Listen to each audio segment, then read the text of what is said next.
Today we are going to discuss about COVID-19 or coronavirus. Let's get start. हमारा topic है corona virus. तो अफवाह तो यह है कि ये चमगादड़ के सूप को इंसान ने ग्रहण किया, वहाँ से इसकी उत्पत्ति हुई है, लेकिन अभी तक इसका कोई प्रूफ नहीं मिला है। अच्छा, ये ग्रुप ऑफ वायरस है जो कि स्तनधारी और पक्षियों में रोग उत्पन्न करता है। यह एक तरह का आरएनए वायरस है जो हमारे श्वास तंत्र को प्रभावित करता है और उसमें संक्रमण उत्पन्न कर देता है। इसमें सर्दी जुकाम से लेकर मृत्यु तक पॉसिबल है। इसका अभी तक कोई प्रॉपर वैक्सीन नहीं बन पाया है और सारे देश के जितने भी वैज्ञानिक हैं इसके वैक्सीन बनाने में लगे हुए हैं। अभी फ़िलहाल हर देश में इम्यूनिटी बढ़ाने पर जोर दिया जा रहा है, जिसमें डॉक्टर्स का कहना है कि आप लोग ज़्यादा से ज़्यादा काढ़ा लीजिए और विटामिन सी के जितने भी फ्रूट्स हैं उसको आप लीजिए डेली।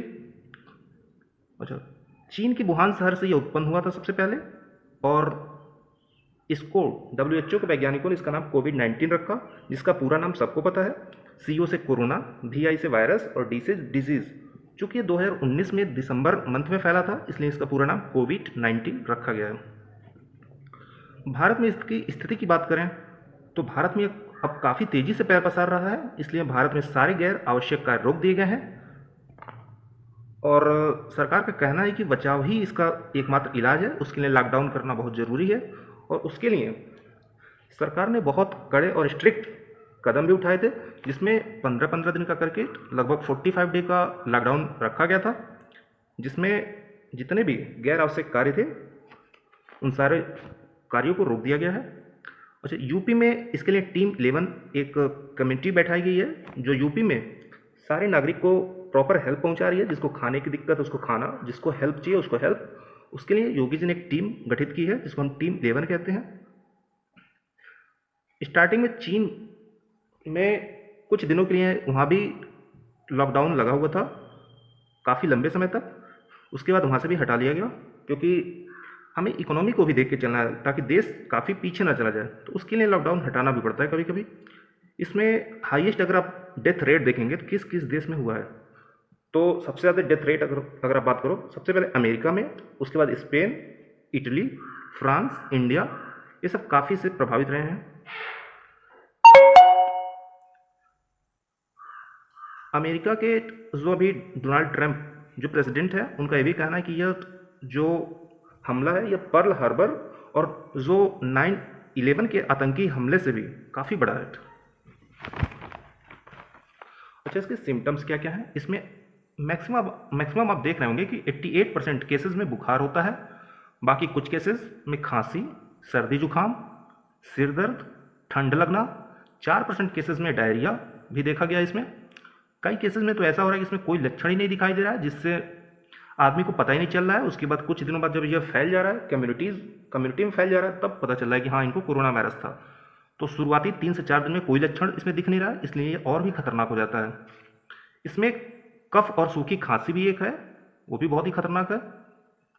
अच्छा, इसमें ये किस एज के लोगों को सबसे ज़्यादा प्रभावित कर रहा है उसको देखते हैं। इसमें सबसे ज़्यादा वो लोग आते हैं जिनको शुगर है, बीपी है, जो हार्ट के पेशेंट हैं, जिनको हार्ट अटैक कभी कभी आता है, जो कैंसर के मरीज़ हैं।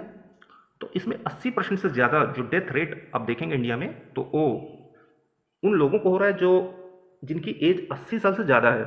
और अभी तो फिलहाल बच्चे इसको सीरियस नहीं ले रहे हैं, इसलिए अब बच्चों में भी इसकी डेथ रेट बढ़ रही है, क्योंकि जब तक इसे सीरियस नहीं लिया जाएगा ये बहुत भयंकर तरीके से तबाही मचाएगा। तो thank you. Here we play the Corona rap song.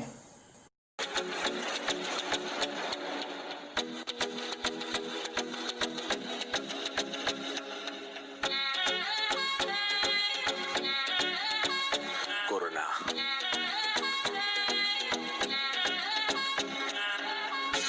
अब भी क्या बोलती पब्लिक?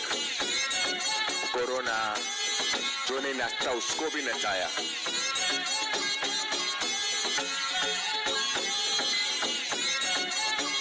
वायरस कोरोना मालूम है ना? नहीं मालूम है तो सुन। चीन से आया था भूचाल मचाया था, इंडिया में आया तो राख हो जाएगा, मास्क हटाया तो वायरस हो जाएगा, ज्योतिष में बिकता था 200 में बिकता है, मजबूरी का फायदा ये सब उठा रहे हैं हिंदुस्तानी, कहते इससे डरो ना, माना कि कोरोना वायरस का बाप है, पर तेरे सीने में कड़कती आ गया।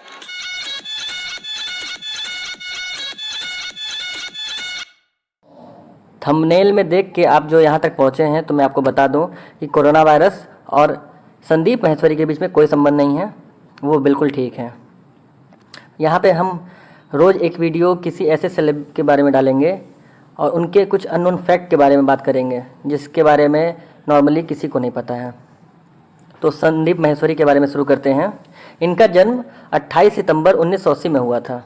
इनके पिता का एल्युमिनियम का बिजनेस था जो ठप हो गया था। इन्होंने अपना शिक्षा किरोड़ीमल कॉलेज से पूरा किया।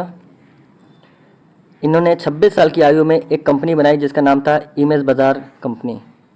आपको जान के हैरानी होगी कि इनका नाम लिम्का बुक ऑफ रिकॉर्ड में भी दर्ज है, जहां इन्होंने 10 घंटे 45 मिनट में 120 सेलेब के 10,000 से ज़्यादा शॉट लिए। इन्होंने एक किताब भी लिखी है जिसका नाम है marketing and management by Sandeep Maheshwari. इनका लास्ट लाइफ चेंजिंग सेमिनार सबसे ज़्यादा लोकप्रिय हुआ। अब वह मोटिवेशनल स्पीच के माध्यम से लोगों को सही दिशा प्रदान करते हैं। संदीप महेश्वरी जी, आप ऐसे ही हम सबका मार्गदर्शन करें।